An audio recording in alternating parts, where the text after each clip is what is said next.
आतापर्यंत 5 किल्ले झालेत कंप्लीट. तर थकवा जाणवतोय, परंतु जेवण करून आता मार्कंड्या पर्वत आज केल्याशिवाय मी तर काय झोपू शकत नाही. चला.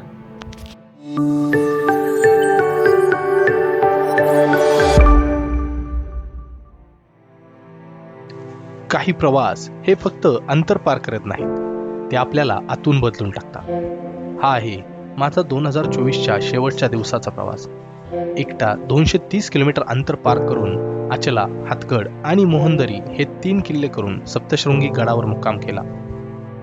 31 डिसेंबर 2024 नव्या दिवसाची सुरुवात.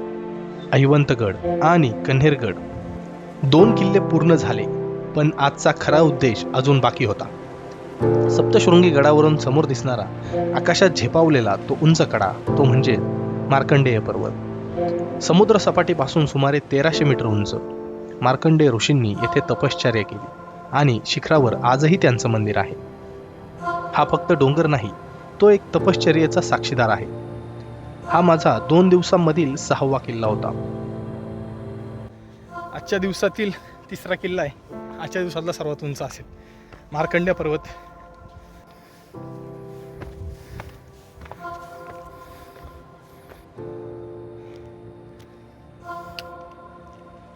मित्रांनो, पाठरावर चालत आहे आणि या शिखराच्या वरती मार्कंडेय ऋषींचं मंदिर आहे.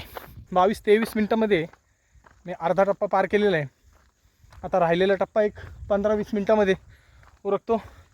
मार्कंडेय देवस्थानाचं दर्शन घेऊन खाली निघेल. सूर्य मावळायला वेळ कमी होता. 31 डिसेंबरचा सूर्यास्त मिस करायचा नव्हता, म्हणून झपाझप पावले टाकत अवघ्या 40 मिनिटात मी शिखर गाठलं. फायनली मित्रांनो, मार्कंडेय मंदिर दिसू लागले. सनसेट अजूनही झालेला नाही आहे. या ठिकाणी पाण्याचे टाकीत मित्रांनो.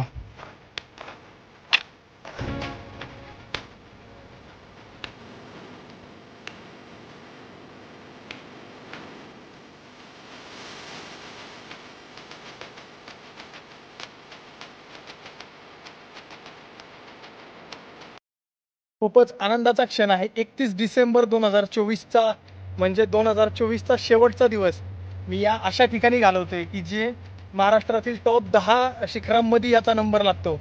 आणि या ठिकाणी सूर्यास्त अनुभवायला मला मिळाला आहे.